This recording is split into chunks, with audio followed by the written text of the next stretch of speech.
frères et sœurs en Jésus-Christ, bonjour et merci de nous accueillir chez vous. Acclamez, criez de joie, jubilez, comme il doit être heureux le peuple auquel on adresse de telles paroles. Pourtant, Jérémie se trouve devant des gens qui ont tout perdu. Le vainqueur babylonien amène le peuple juif en captivité.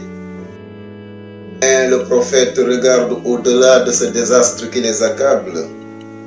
Il comprend que si le peuple tient bon dans la foi, Dieu le délivrera. Il ramènera sur leur terre ceux qui en ont été arrachés. Ce sera un temps de joie. Les aveugles verront, les boiteux marcheront. Impossible d'en douter pour celui qui a reconnu Dieu comme un père aimant son enfant.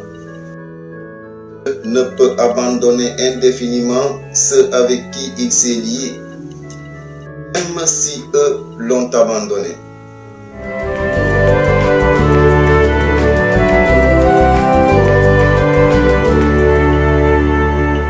Dalla riva mi hai chiamato, tu Signore mi hai cercato, il mio niente tu mi hai chiesto ed io ti ho seguito, tutto quello che io avevo dietro me ho lasciato, col tuo sguardo Signore tu mi hai guidato. Getta le tue reti sulla mia parola, non aver paura, io sarò con te. Getta le tue reti, prendi l'arco, io ti renderò pescatore di uomini.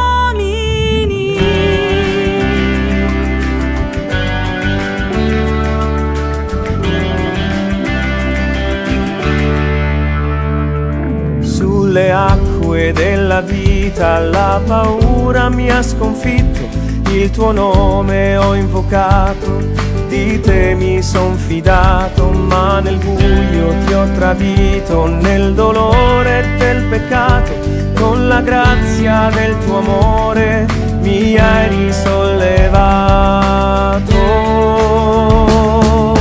Getta le tue reti sulla mia parola, non aver paura, io sarò con te. Getta le tue reti, prendi l'arco, io ti renderò pescatore di uomini. E quel giorno in cui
révélé en Jésus-Christ. La lettre aux Hébreux nous le présente comme le grand prêtre par excellence. Ce prêtre, c'est celui qui établit les relations entre Dieu et les hommes. Comme le disait le Saint Jean-Paul II, il donne Dieu aux hommes et les hommes à Dieu. Il les libère de leurs péchés pour leur permettre d'aller à Dieu. Il s'est offert une fois pour tous dans un acte libre et obéissant envers Dieu.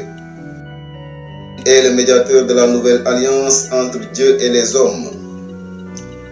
Appartenant au monde divin et à celui de l'humain, il met les deux mondes en communion.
L'évangile, c'est la promesse du prophète Jérémie qui se réalise.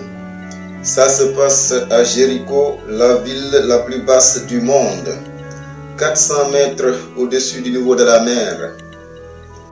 Cette ville représente le monde du péché éloigné de Dieu. Jésus entre dans Jéricho et en sort aussitôt.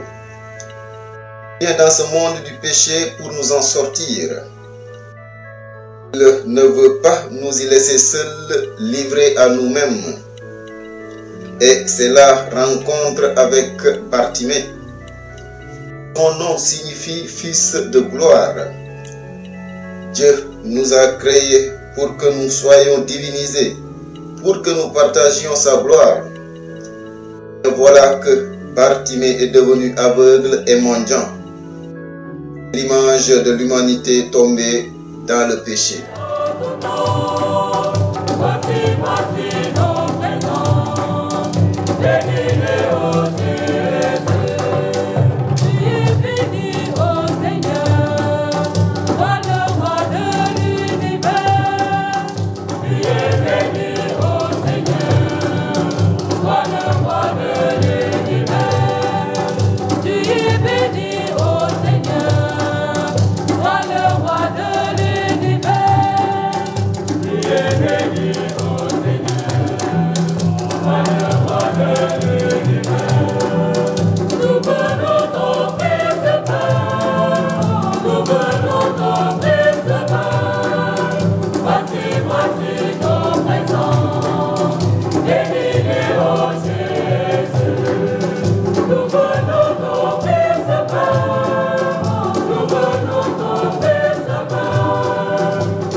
L'Évangile nous dit que cet homme aveugle est assis. C'est une bonne chose. Dans la Bible, être assis, c'est l'attitude de celui qui écoute. Bartimée s'est assis pour écouter Jésus, entendre Jésus qui passait. Il va le supplier avec grande insistance. On veut le faire taire, mais plus on veut le faire taire, plus il crie fort. C'est un très bel exemple de ténacité et de constance dans la prière.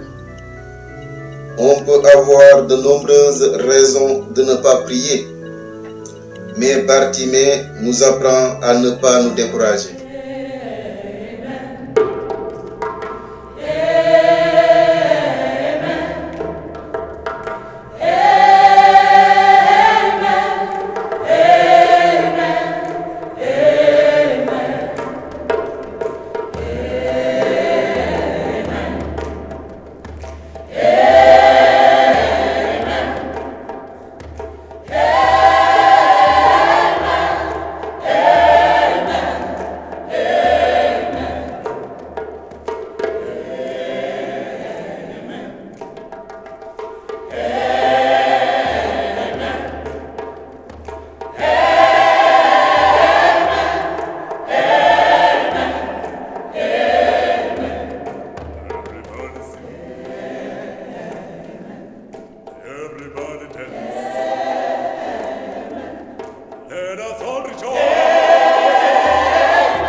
Hé, qu'est-ce que c'est? Que se passe-t-il?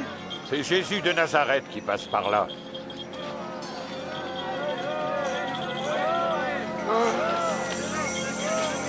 Jésus! Jésus! Fils de David, aie pitié de moi.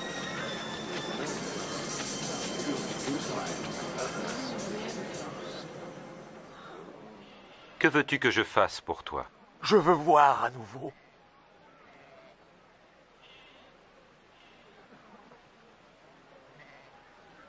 Alors vois, car ta foi t'a guéri. Ah, je vois! Je vois de nouveau! Oui, je vois!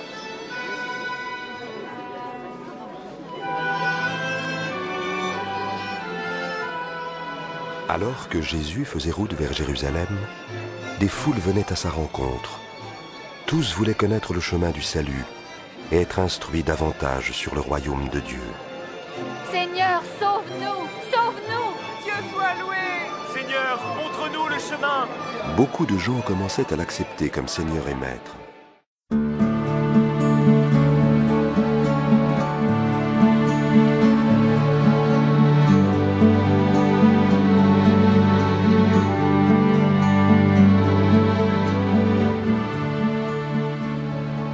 Alors, mes amis, je ne sais pas si vous aimez vous reposer avec la parole, mais moi, c'est un de mes plus grands repos chaque jour, de me retrouver dans cette parole qui me propose une vision, qui me propose une façon de me mettre en lien avec la réalité, qui me semble me conduire quelque part et non nulle part.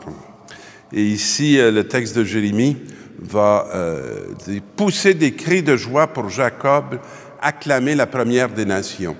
Alors, si on sait que cette nation-là, elle est constituée de tout un peuple, de tous des hommes et des femmes qui étaient finalement les plus petits, des gens qui étaient échoués dans le désert ou qui étaient très divisés, et que le Seigneur va élire, va choisir pour en faire effectivement le premier de ces peuples qu'on appelle toujours le peuple de Dieu.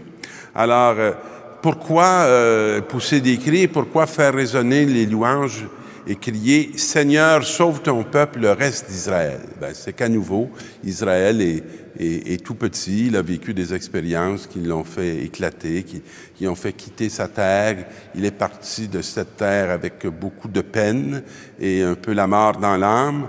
Et voici que le Seigneur les fait revenir du pays du Nord. Alors, et il les rassemble des extrémités du monde. Alors, personne n'est oublié. Et un film que j'ai vu dernièrement, il y a quelques années, qui est très beau, qui s'appelle « Va, vie et deviens ». C'est en Éthiopie, lorsqu'on ramène le peuple de Dieu sur la terre d'Israël, un petit groupe d'Éthiopiens qui pratiquent le judaïsme va revenir sur cette terre, et on voit un retour dans l'espérance à cette terre où coule pour eux le lait et le miel. Mais là, l'heure n'est plus à la tristesse, l'heure est à la joie. Ils étaient partis dans les larmes, dans les consolations, je les ramène. Alors, expérimentez la consolation de Dieu qui nous ramène souvent sur des terres que nous avons perdues, sur des sols où nous avons été heureux et qui tout à coup semblent nous avoir échappé. Et le Seigneur vient nous consoler et vient nous conduire à nouveau sur cette terre où coule le lait et le miel. Et dans l'Évangile, on est dans une cité, Jéricho, que j'ai visitée il y a environ 1 an parce que j'étais en Terre Sainte. Et Jéricho, c'est le plus bas niveau de terre. C'est le point de la terre le plus bas au monde. on ne peut pas avoir une terre plus basse. Et quand je suis arrivé à Jéricho, j'étais parti du mont des Béatitudes.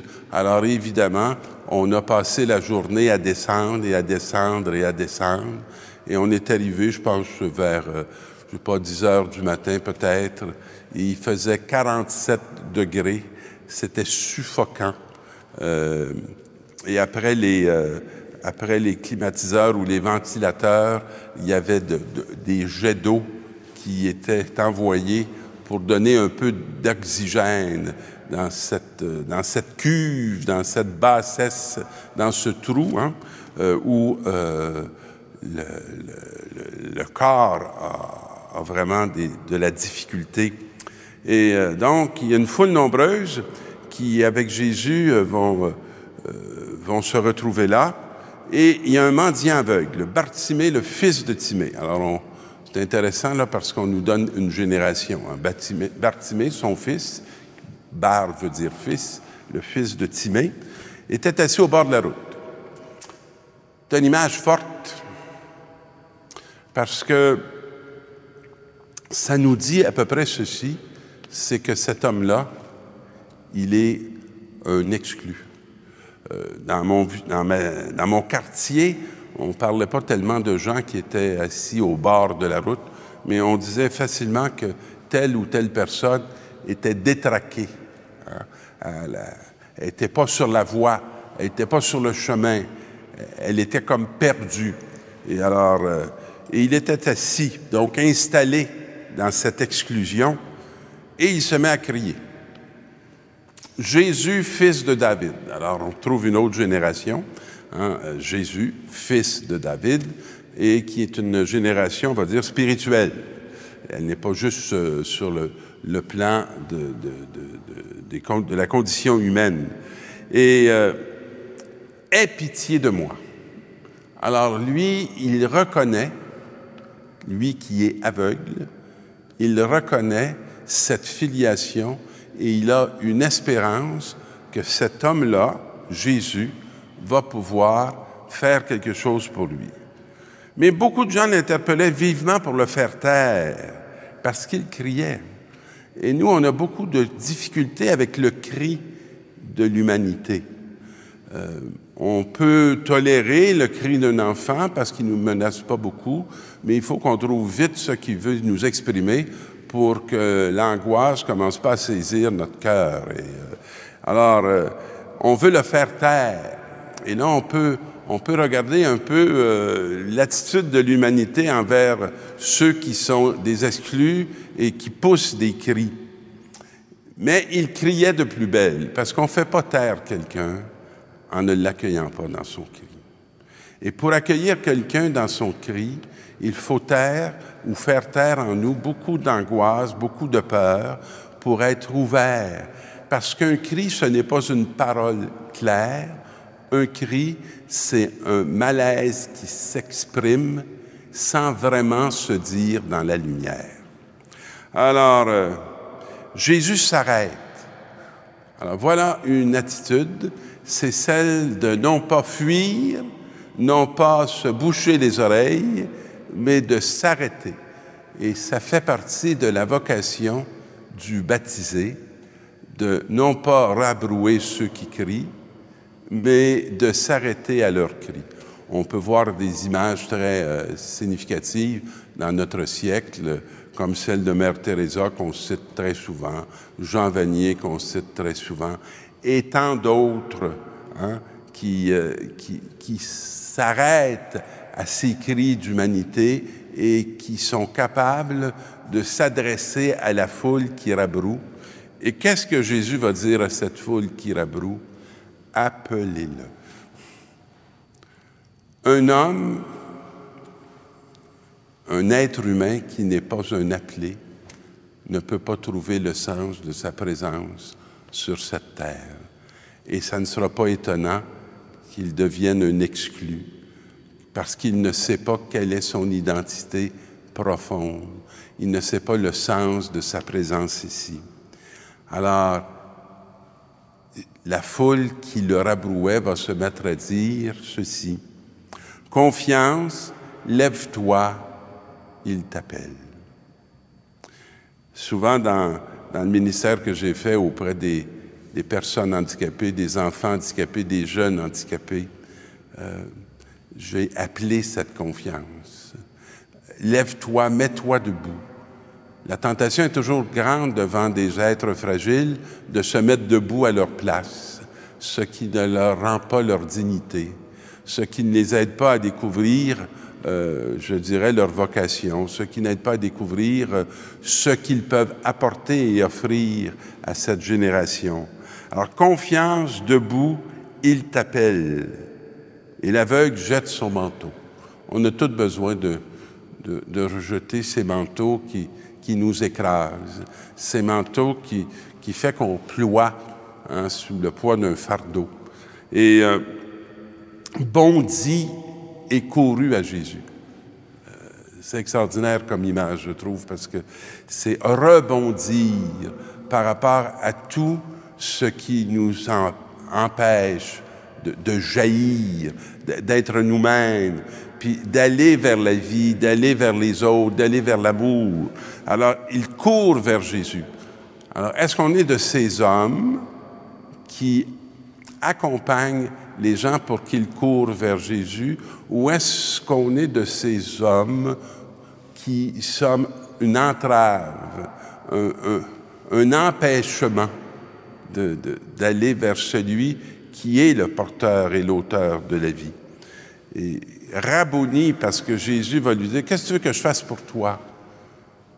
Le respect du désir de l'autre. Rabboni, maître, que je vois. Alors, tellement de choses qu'on ne veut pas voir, tellement de choses qu'on préfère ne pas toucher. Et Jésus lui dit, va, ta foi t'a sauvé. Et j'aime toujours cette expression de Jésus, c'est pas « va, ma foi te sauve », « va, ta foi t'a sauvé ».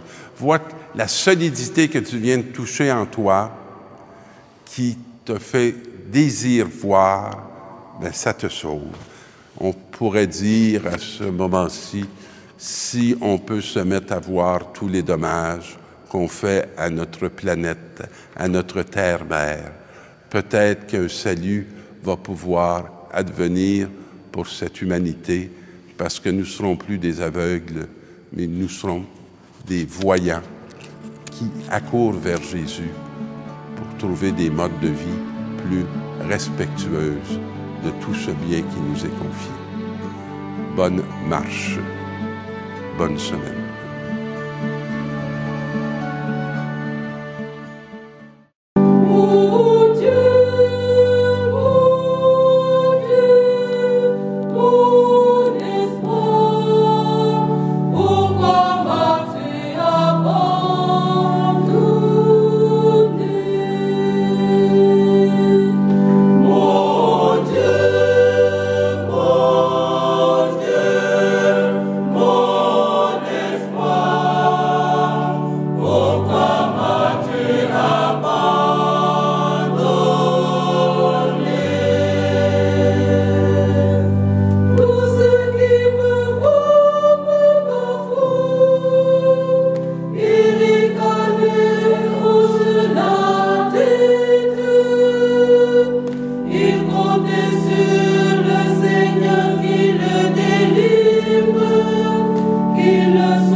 Aujourd'hui encore, la vie de tant d'hommes et de femmes n'est plus qu'un cri qu'on essaie de faire taire.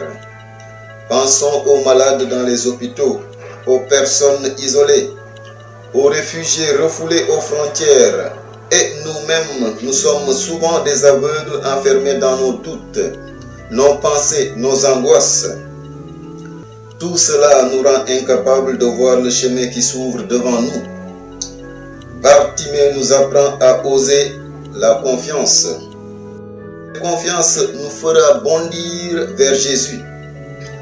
N'ayons pas peur de crier notre révolte, notre incompréhension, notre désir de justice. Bartimée nous fait comprendre que la confiance et l'espérance ne seront jamais déçues.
Sœur Claire, c'est le 30e dimanche ordinaire de l'année B et vous allez nous parler de Bartimée. Le fils de la gloire ou de l'honneur. Là, donc, il s'agit de l'évangile selon saint Marc, chapitre 10, versets 46 à 52.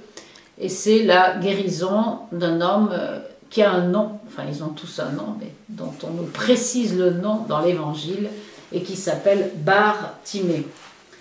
Cette guérison se passe à Jéricho. Et ce qu'il y a de curieux, enfin, ça il faudra que vous alliez lire directement dans vos Bibles, parce qu'il est écrit mot à mot au verset 46, début du verset 46, que Jésus et ses disciples arrivent à Jéricho et aussitôt ils en sortent. Ils viennent à Jéricho et comme ils en sortaient, etc. On ne sait pas ce qui s'est passé entre les deux. Ce qui s'est passé entre les deux, c'est certainement beaucoup de choses, parce que quand Jésus vient à Jéricho, c'est pour nous en faire sortir. Il y a Zachée, etc. Jéricho, c'est la ville la plus basse du monde, moins 400 mètres au-dessous du niveau de la mer, à hauteur de la mer Morte. C'est la ville la plus vieille du monde. Et c'est une ville païenne, vraisemblablement, dont le nom, enfin, anciennement une ville païenne, dont le nom veut dire la ville de la lune, donc un lieu de culte des astres, etc. Et pour les pères de l'Église, en particulier pour Origène, hein, Jéricho, ça représente le monde pécheur. Un homme descendait de Jérusalem à Jéricho, c'est Adam qui quitte le paradis pour entrer dans le monde du péché. Jéricho, c'est ça. Voilà ce que représente Jéricho. Donc Jésus qui entre dans Jéricho pour en sortir, c'est le même mouvement que son baptême. Il est plongé dans les eaux de la mort pour en sortir et nous en faire sortir avec lui. Donc ça, c'est Jéricho. Il sort de Jéricho avec ses disciples et on nous dit une foule nombreuse qui sortent avec lui de Jéricho. Et à ce moment-là, on rencontre Bar Timée, le fils de Timée. Bar, ça veut dire fils en araméen. Timée, c'est quand même plutôt du grec et ça veut dire l'honneur et la gloire. Alors cet homme qui s'appelait Bar Timée, c'est-à-dire le fils de l'honneur ou le fils de la gloire, hein, comme il est dit par exemple au psaume 8, hein, cet homme, son nom suggère ce qu'on était au jour de notre création, quand Dieu a voulu nous créer. À peine, psaume 8, verset 6, à peine le fis-tu moindre qu'un Dieu, tu le couronnes de gloire et de beauté pour qu'il domine sur l'œuvre de tes mains, etc. Voilà ce qu'était l'homme dans la volonté de Dieu, dans le désir de Dieu. Et qu'est-ce qu'on est devenu? Assis, enfin assis, ça c'est très bien assis, mais aveugle et mendiant. Donc Bar Timée a réellement existé, Jésus l'a réellement guéri, mais en même temps, à travers lui, c'est nous tous qui sommes invités à entrer dans cette guérison. Et on nous dit qu'il est assis. Ça veut dire à la fois dans une situation d'écoute et d'attente. Il a la bonne attitude pour recevoir Jésus dans sa vie. Dans Saint Marc, au chapitre 5, au verset 15, à quoi voit-on que le démoniaque gérasénien est guéri? Marc 5, 15, ils arrivent près de Jésus et ils voient le démoniaque assis. Vous avez Marie assise au pied de Jésus, etc. Donc, il est assis au bord du chemin, c'est-à-dire qu'il attend Jésus. Et il commence à crier une magnifique prière. « Fils de David, Jésus, aie pitié de moi. » Fils de David, ça veut dire qu'il reconnaît en Jésus le Messie né à Bethléem, fils de David. Deuxièmement, il l'appelle Jésus. Ça veut dire en toi, Dieu est notre sauveur, Dieu sauveur. Et troisièmement, il l'appelle le Nazaréen. Ça, c'est le mystère de l'incarnation. Tu as grandi à Nazareth, cette petite ville de Galilée, pour te faire notre frère. Ça, c'est magnifique. Avant de dire au Seigneur, de le supplier, de lui faire des demandes, il faut d'abord faire mémoire de qui il est pour qu'on s'adresse à lui en vérité. Parce que tu es Dieu, je te supplie. Ici, c'est parce que tu es fils de David et parce que tu es Jésus. Alors Jésus le Nazaréen, c'est avant, excusez-moi, c'est au verset 47. Mais fils de David, Jésus, aie pitié de moi. C'est-à-dire, prends-moi dans ta miséricorde. Eleison en grec, ici, exactement, eleison. Très belle prière. Et finalement, ce Bartimée va devenir un modèle de priant à cause de ce qui suit. Parce que tout le monde le rabroue en lui disant « mais tais-toi pour le faire taire ». Et lui, plus on le rabroue, plus il crie fort. Plus les pensées s'agitent pour nous empêcher de prier, plus il faut prier. C'est le combat spirituel. Cet homme est vraiment fils de Jacob. Vous vous rappelez le combat de Jacob, chapitre 32 de la Genèse au verset 27,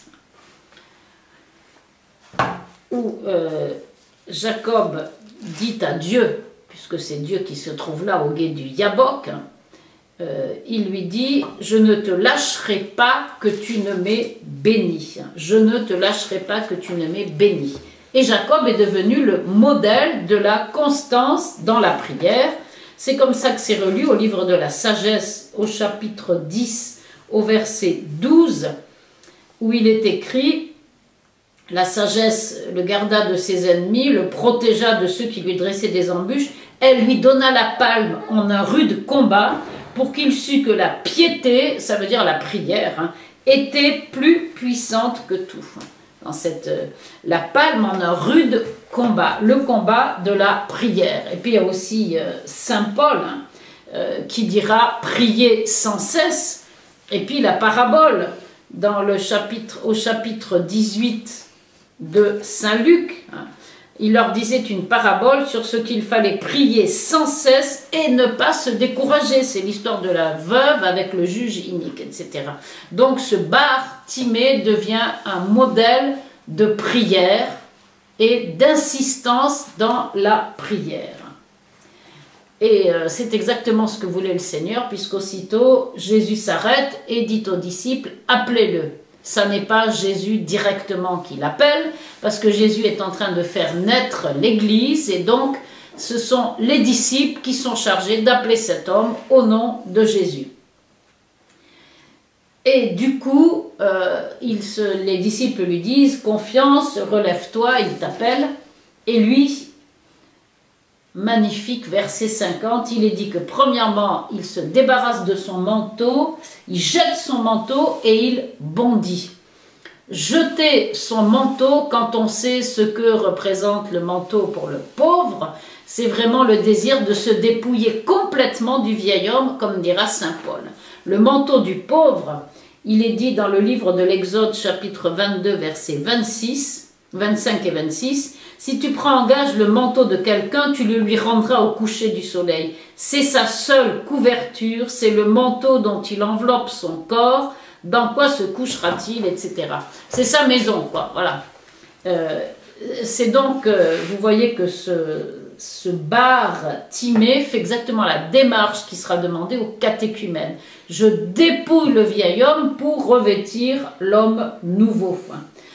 C'est donc ce que dit saint Paul dans l'épître aux Éphésiens chapitre 4 verset 22, « Il vous faut abandonner votre premier genre de vie et dépouiller le vieil homme. » C'est ce mot pour cet aveugle qui rejette son manteau. Deuxièmement, il est dit qu'il bondit. Alors ça, c'est tout à fait extraordinaire, surtout pour un aveugle qui ne sait pas exactement vers où il bondit, ni ce qu'il y a devant lui. C'est un verbe extrêmement fort. C'est par exemple le poisson qui bondit hors de l'eau pour manger un doigt de pied du jeune Tobie. Enfin bon, il faudrait relire Tobie. Il ne mange pas le doigt de pied en fait, mais bon. Ou c'est une source qui jaillit. Vous voyez, c'est très très fort comme mot. Et cet aveugle, de tout son être, après avoir abandonné le vieil homme, bondit vers Jésus. Et ensuite, Jésus lui dit « Qu'est-ce que tu veux que je fasse ?» Et il répond, alors un verbe magnifique, qu'on pourrait traduire, je ne sais pas exactement comment, que je lève le regard vers toi. Il demande bien sûr la guérison physique, mais il demande surtout une conversion du regard. Il veut un deuxième regard pour lever les yeux vers Jésus en vérité. Et on a ce même verbe dans un très beau passage du livre de Job, Job 22, 26, où il est dit « Alors, c'est un des amis de Job qui parle, « Alors tu feras de Shaddai tes délices, et tu lèveras vers Dieu ta face. » C'est exactement ce que demande cet homme, lever vers Dieu sa face, lever le regard vers Jésus. Et du coup, il est exaucé et il devient disciple. C'est la fin du texte. Aussitôt, il reçoit ce nouveau regard qu'il a demandé et il suit Jésus sur le chemin, c'est-à-dire qu'il va monter avec Jésus à Jérusalem. Alors, je voudrais lire deux textes de saint Grégoire le Grand pour terminer sur bar Timée. Le premier dit ceci: « Quiconque se reconnaît donc aveugle dans les ténèbres, quiconque a conscience que lui manque la lumière éternelle, qu'il crie du plus profond de son cœur, qu'il crie avec la voix de son âme, Jésus, fils de David, prends pitié de moi. Autre texte de Saint Grégoire le Grand sur le même passage. En conséquence, frères bien-aimés, imitons celui dont nous avons appris qu'il a été guéri non seulement dans son corps, mais aussi dans son âme. Attendons du Seigneur non les fausses richesses, non les biens terrestres, non les honneurs éphémères, mais la lumière.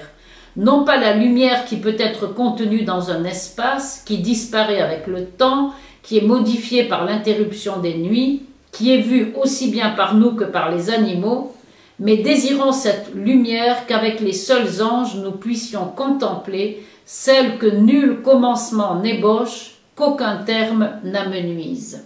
Pour atteindre cette lumière, c'est la foi qui est le chemin. Sœur Claire, merci.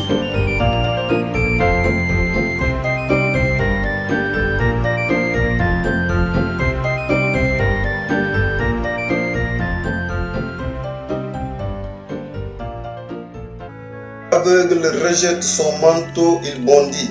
Ce manteau, c'est sa seule couverture. C'est toute sa possession, toute sa protection. Pour aller à Jésus, il doit rejeter tout son passé, ses fardeaux, toutes ses possessions. Dans l'église primitive, le catéchumène se devêtait de sa tunique pour être revêtu de la lumière de Dieu. Sans rien voir, Bartimée fait un saut dans la foi. Jésus lui demande « Que veux-tu que je fasse pour toi ?» Il répond « Que je retrouve la vue. » Et Jésus lui dit « Va, ta foi t'a sauvé. »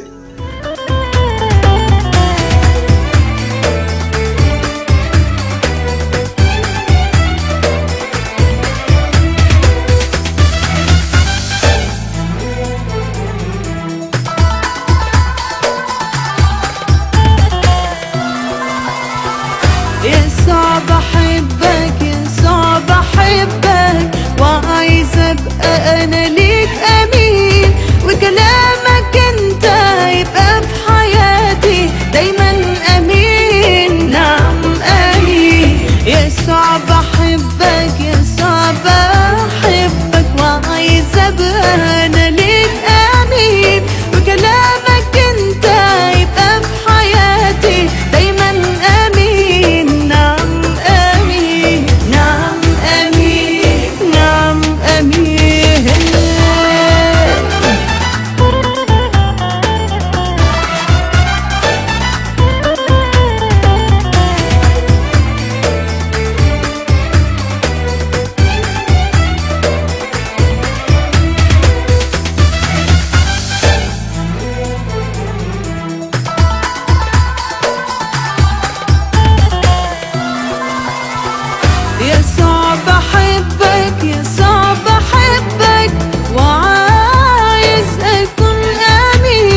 Malgré les récents épisodes de violence survenus récemment à Bangui, capitale de la République centrafricaine, la tournée africaine du pape François est pour le moment maintenue en l'état.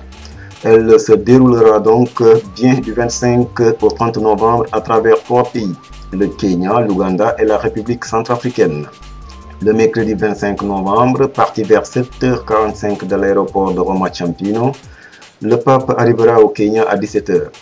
Il effectuera sa visite de courtoisie au président de la République Uhuru Kenyatta et rencontrera les autorités locales et le corps diplomatique. La journée du samedi 26 novembre sera ouverte par la rencontre interreligieuse et écuménique suivie de la messe au campus universitaire de la capitale. Dans l'après-midi, François rencontrera le clergé et les religieux et visitera le bureau de l'ONU à Nairobi. Seul l'Office des Nations Unies situé dans l'hémisphère sud, les autres se situant à New York, Vienne et Genève. Il abrite notamment le quartier général du PNUE, le Programme des Nations Unies pour l'environnement. Le vendredi 27 novembre, le pape se rendra dans le quartier pauvre de Kangemi. À 10h, il rencontrera les jeunes au stade Karazani, puis il retrouvera les évêques du pays. Dans l'après-midi, il s'envolera pour l'Ouganda. Après son atterrissage à l'aéroport d'Entebbe, il effectuera là aussi une visite de courtoisie au président de la République Yoweri Museveni et rencontrera les autorités et le corps diplomatique. Il se rendra ensuite dans la soirée à Mounioyo pour un salut aux catéchistes et autres enseignants. Le samedi 28 novembre, François visitera 2 sanctuaires dédiés aux martyrs ougandais, catholiques et anglicans. À 9h30, il célébrera la messe pour les martyrs de l'Ouganda dans la zone du sanctuaire catholique. Suivant la rencontre avec les jeunes de Koloko, Airstrip à Kampala, la visite à la maison de charité de Nalakungolo et les rencontres avec les évêques de l'Ouganda et avec le clergé et les religieux. Le dimanche 29 novembre, il rejoindra Bangui en République centrafricaine, où il doit arriver à 10h. Il effectuera une visite auprès de la présidente de transition Catherine Samba Panza et rencontrera aussi les autorités civiles et le corps diplomatique. À 12h15, il se rendra dans un camp de réfugiés, suivi des rencontres avec les évêques centrafricains et avec les évangélistes. À 17h, il participera à une messe avec le clergé, les religieux et les jeunes de la cathédrale de Bangui. Vers 19h, il confessera quelques jeunes et participera à une veille de prière sur l'esplanade devant la cathédrale. Le 30 novembre, le pape rencontrera la communauté musulmane à la mosquée centrale de Koudougou à Bangui. Une visite à forte portée symbolique alors que les tensions entre chrétiens et musulmans ont été très vives, donnant lieu à une guerre civile larvée depuis 2 ans.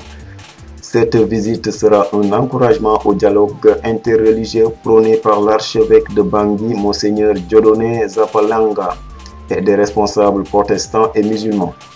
François célébrera ensuite à 9h30 la messe au stade de Barthélemy Boganda. À 12h30, il s'envolera de l'aéroport Mpoko de Bangui. Son arrivée à l'aéroport de Rome Ciampino est prévue pour 18h45.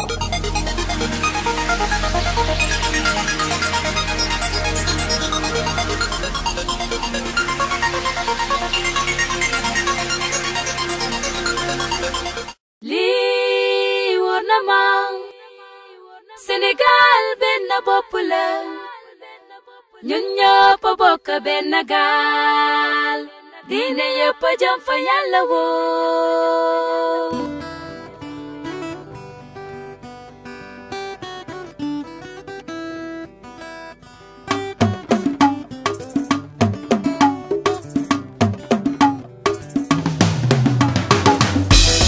lii wóor na ma Sénégal de benn bopp la yéen ñun ñëpp bokk benn gaal diine yëpp jëm fa Yàlla. lii wóor na ma Sénégal benn bopp la ñun ñëpp bokk benn gaal diine yëpp jëm fa Yàlla woo. Yàlla fonk nañu moom te cofeelam du mos a jeex daal ñun de ñoo ci des nañu soppante cofeel bu dëggu ànd ak jëf lii di leen ma askan wi déglu leen li baatu baa ngi nii nañ leen ci bàyyi xel kilifa diine yi fi ne kilifa aada yi fi ne ñoom maam yi benn lañu te yàlla kenn la yaakaar yépp jëm fa yàlla buur lii di leen ma lii war na ma Sénégal benn bopp la ñun ñëpp bokk benn gaal diine yëpp jëm fa yàlla ràññee naa ca jàngu ba ràññee naa ca jumaa ja fépp foo ci dem dañuy yéene jàmm ragal yàlla ak jéggale lii di leen ma askan wi déglu leen li baatu baa ngi nii nañ leen ci bàyyi xel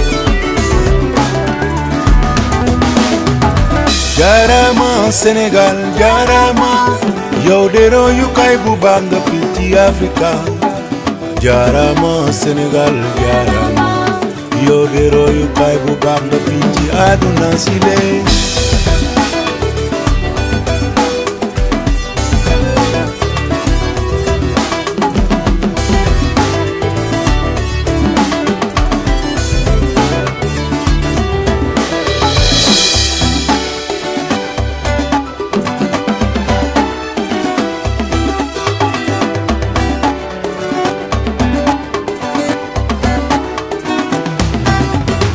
Saka yow Sénégal jaajëfe réew gënu la njaay Saka yow Sénégal jaajëfe réew gënu la njaay Saka yow Sénégal Sénégal jarama réew yabu la njaay Saka yow Sénégal suñu Sénégal jaajëfe réew gënu la njaay Saka yow Sénégal jaajëfe réew gënu la Saka yow Sénégal suñu Sénégal jaajëfe réew gënu la njaay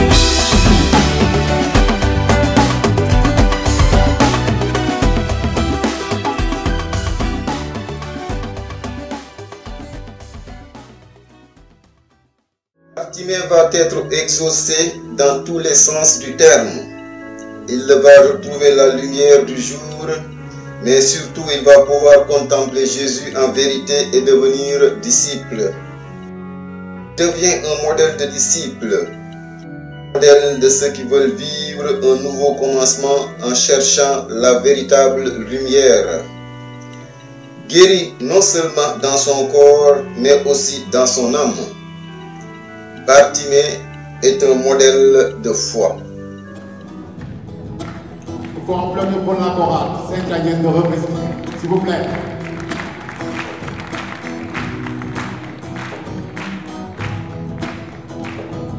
Nangu, Louis, Tige, Mingaria, Wete, Duro Awa, Wasal Jamoutino. Waiting to the hour was on Diamante.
Yana you say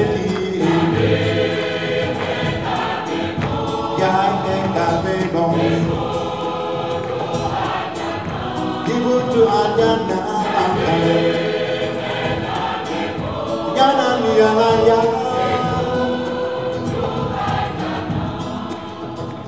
Wone, Lele Gaga, Dinango, Sunyungi Nyama, Yobule, Yesu Christa, Sado, Tino, Yobule, Yesu Christa, Sado, Tino, the baby Uga, now, now. Yana you say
Bonjour, mon nom est Guy Simard, je suis un père oblat de la Vierge Marie, originaire de Québec. Notre communauté est d'origine italienne, le père Lantéry est notre fondateur. J'ai un blog sur Internet qui est assez fréquenté et quelqu'un a eu la bonne idée de mettre quelques-uns de mes enseignements sous forme de vidéos. Alors, je suis très heureux de le faire. Vu que je suis un oblat de la Vierge Marie, j'aimerais commencer à parler de la Sainte Vierge. La Sainte Vierge, pour moi, est très importante. Quand j'avais l'âge de 19 ans environ, 19-20 ans, j'ai commencé à dire le chapelet tous les jours, comme la Sainte Vierge le demande. Et même si j'arrivais tard le soir, à 11 heures du soir, je me souviens, je me mettais à genoux dans ma chambre, devant la statue de la Sainte Vierge. Je priais le chapelet. Alors, la Sainte Vierge, elle était à l'origine de ma vocation, on peut dire. Alors, j'aimerais vous partager une expérience très belle que j'ai vécue grâce à la Vierge. Ça s'est passé en 87-88. Le pape Jean-Paul II a déclaré une année mariale. Peut-être qu'il y en a parmi vous qui ne se souviennent pas de ça, mais ça a commencé le 7 juin 87, le jour de la Pentecôte, et ça s'est terminé un peu plus qu'un an plus tard, au jour de l'Assomption, le 15 août. Et j'ai eu le privilège de participer à l'inauguration de l'année mariale. J'étais à Rome à ce moment-là, dans la grande basilique Sainte-Marie-Majeure, la basilique dédiée à la Sainte Vierge à Rome, avec plusieurs oblats. On a commencé l'année mariale ensemble. Et durant cette année mariale, j'ai dit, bon, ben, qu'est-ce que je vais demander à la Sainte Vierge? Alors, j'avais une question que je lui posais très souvent, c'était celle-ci. Qui es-tu, Marie de Nazareth? Qui es-tu, Marie de Nazareth? Autrement dit, c'était une grâce de connaissance que je désirais, parce que plus tu connais quelqu'un, plus tu risques de l'aimer, normalement. Alors, plusieurs fois, je lui demandais ça. Je me levais le matin, je disais, qui es-tu, Marie de Nazareth? Et je me suis dit, bien, elle répondra quand elle voudra. Et ça a pris un certain temps avant qu'elle me réponde. Alors, j'ai commencé ça dès le début de l'année mariale, en juin. J'ai eu ma réponse en décembre.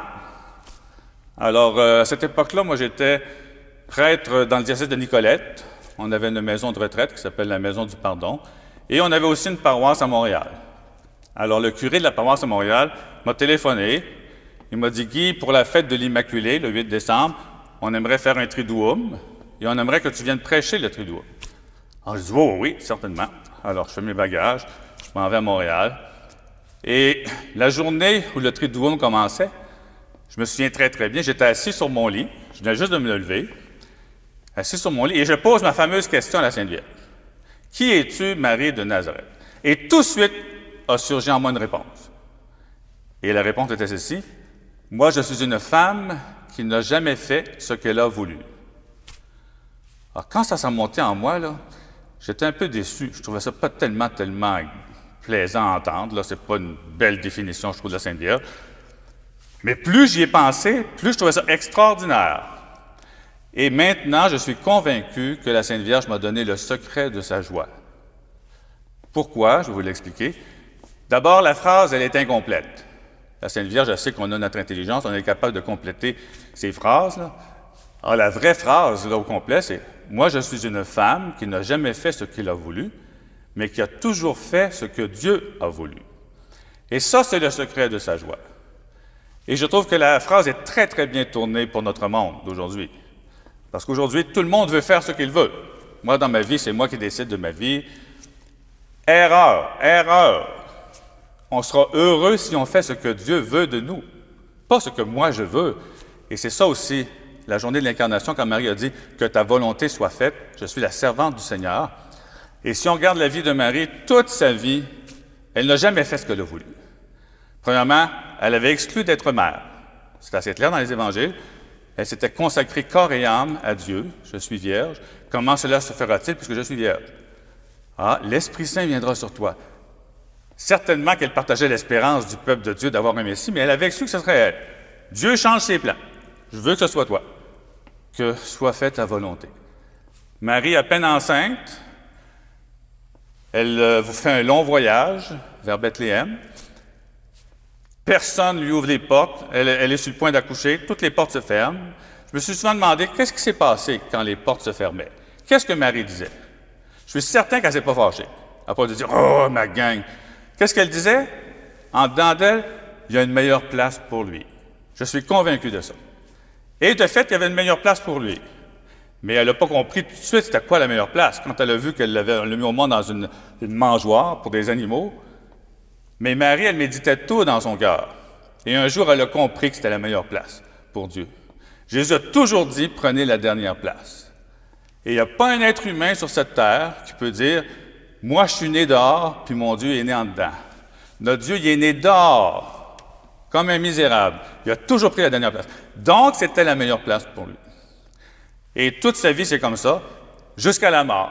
Marie, qui était au pied de la croix, voir son fils mourir. Il n'y a pas une femme qui veut voir son fils de 33 ans mourir devant elle, surtout dans ces souffrances-là. Mais elle a encore dit, fiat, que ta volonté soit faite. Alors, c'est une expérience que je trouve très belle. Marie m'a donné le secret de sa joie. La joie, pour moi, c'est un des thèmes les plus importants. C'est mon désir le plus profond. Un jour, peut-être que je vous communiquerai ça. Mais la joie de Marie, qu'est-ce qui fait qu'elle était joyeuse? La plus joyeuse, il y a deux personnes les plus joyeuses, c'est Jésus et Marie. Et le secret de sa joie, c'est qu'elle n'a jamais fait ce qu'elle a voulu, mais elle a toujours cherché à faire ce que Dieu voulait.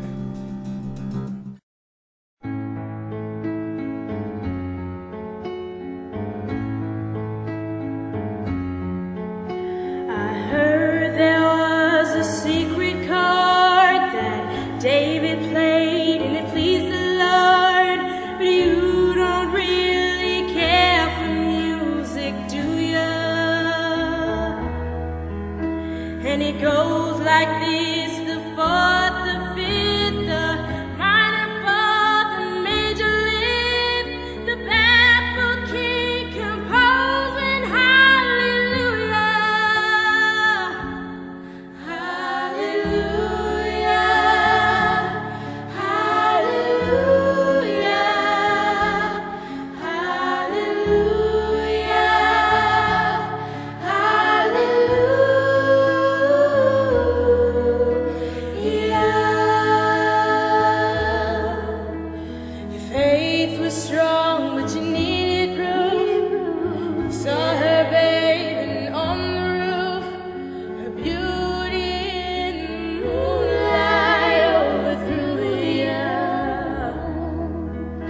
She tied you to her kitchen chair. She broke your throne, she cut your hair, and from your lips she drew the hallelujah.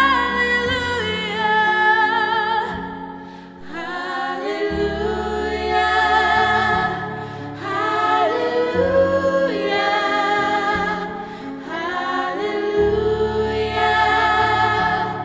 Hallelujah.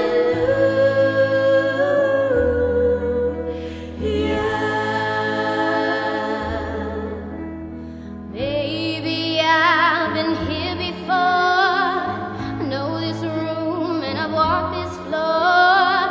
Used to live alone before I knew you. I've seen your flag on the marble dark, and when love's not a victory march, it's a cold and it's a broken hallelujah. Hallelujah. Hallelujah.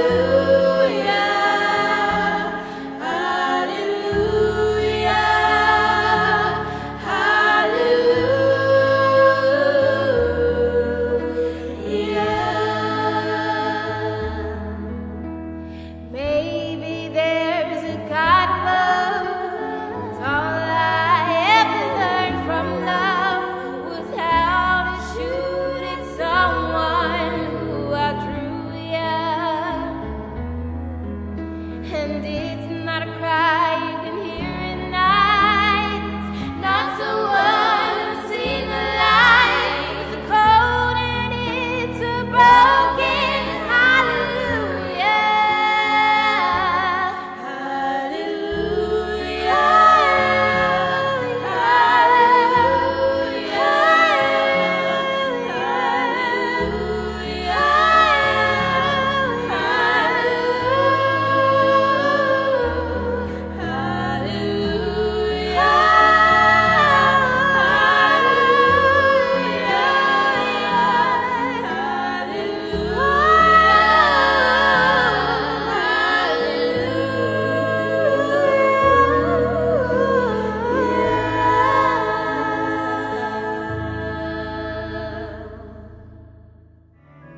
Chers frères et sœurs en Jésus-Christ, Dieu ne cesse de venir à notre rencontre. Il fait toujours le premier pas vers nous. La foi qu'il attend de nous ne peut être qu'une réponse à son amour. C'est un cadeau extraordinaire qu'il nous offre. En ce dimanche, nous te rendons grâce, Seigneur, pour toutes les merveilles que tu ne cesses de réaliser en nos vies. Tu regardes avec tendresse tous les blessés de la vie. Fais que nous puissions vivre en toi et trouver en toi le bonheur éternel. Bonne semaine dans le Christ et bonne suite de programme.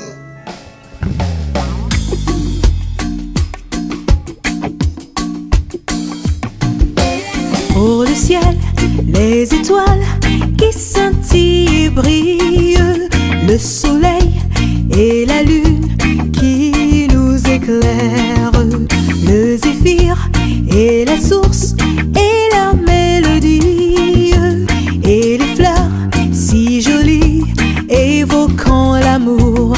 Oh merci, oh merci, oh merci, oh merci, merci, oh merci, merci Seigneur. Oh merci, oh merci, oh merci, oh merci, merci, oh merci, merci Seigneur.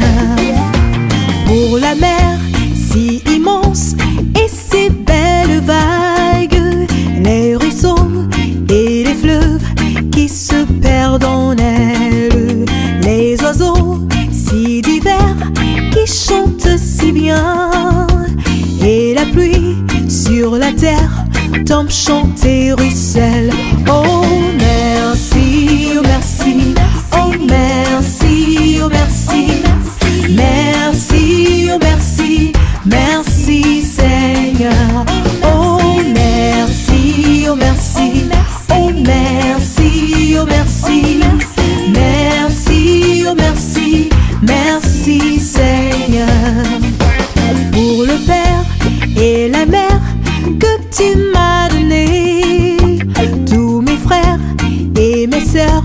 famille naturelle. Pour le Père merveilleux que Christ m'a donné, son amour qui me comble, son esprit en moi. Oh merci, oh merci, oh merci, oh merci, merci, oh merci, merci Seigneur. Oh merci, oh merci, oh merci, oh merci, merci, oh merci, merci Seigneur.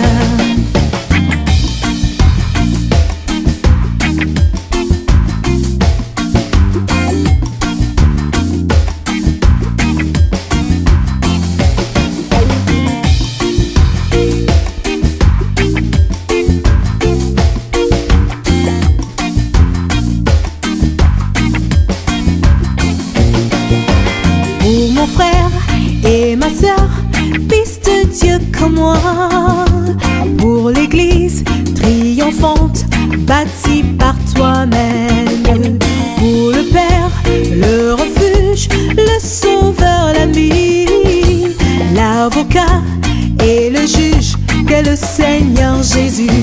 Oh merci, oh merci, oh merci, oh merci, merci, oh merci, merci Seigneur. Oh merci, oh merci, oh merci, oh merci, merci, oh merci, merci Seigneur. Oh merci, oh merci, oh merci, oh merci, merci, oh merci, merci Seigneur. Oh merci, oh merci, oh merci, oh merci, merci, oh merci, merci Seigneur.